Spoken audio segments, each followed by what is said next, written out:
V-Guard presents कौन जीत रहा है, को पावर्ड बाय सेंसोडाइन एंड विमल। बोलो जुबां केसरी। हाँ जी, मेरा सवाल ये था कि काम और कार्यशैली के बलबूते ही सभी चुनावी मैदान में मतदाता के बीच जाते हैं। कांग्रेस के अपने तर्क हैं। आम आदमी पार्टी भगवंत मान वो कह रहे हैं पंजाब बनेगा हीरो, इस बार 13-0। मैं कह रहा हूं, मैं तो उन्होंने मजाक बना रखा है। देखिए भगवंत मान जी क्या कह रहे हैं। भगवंत मान जी की पृष्ठभूमि, मैं सवाल नहीं उठाता किसी पे। मैं किसानी से आया हूं, मैं उतना वो बड़े लोगों में लोकप्रिय थिएटर आर्टिस्ट रहे हैं। मैं उन्होंने स्टायरिस्ट तो नहीं कहूँगा, but he is a theatre artist. तो उन्होंने, उनके लिए तो एक मजाक है, वो मजाक कर रहे हैं, लोग तालियां पीट रहे हैं, तो ये कोई मायना नहीं है वो क्या कह रहे हैं। दूसरे कांग्रेस वाले भी 13 क्लेम कर रहे हैं, कोई 13 से ज़्यादा 14 भी क्लेम कर रहे हैं।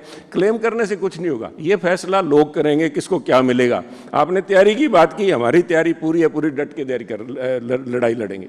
लेकिन जनता के बीच अगर वो मुद्दों के आधार पर जा रहे हैं तो वो दावे उसी लिहाज से कर रहे हैं। कौन से मुद्दे, किस वो तो मुद्दे कह को रहे हैं लेके? जनता के विकास के लिए सभी काम नहीं, किए नहीं, गए हैं, ना, इसीलिए ना, वो अपने काम के बलबूते कॉन्फिडेंट हैं। काम तो सभी बता रहे हैं, पर मैं पूछता हूं भगवंत मान जी है, उनकी पार्टी तो जा रही है कि हम संविधान बचाने जा रहे हैं। लोग पूछ रहे हैं आप अपनी जान बचाने जा रहे हो।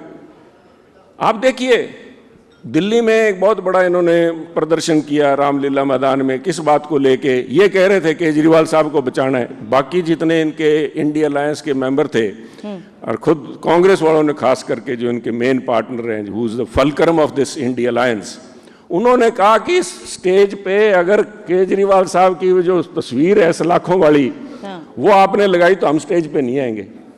ये हुआ ना।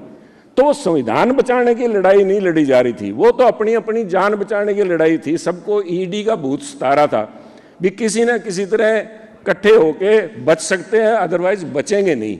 ये एक स्पष्ट सी बात थी। अगर संविधान की बात करते साहब, तो संविधान के ऊपर किसकी फोटो लगी है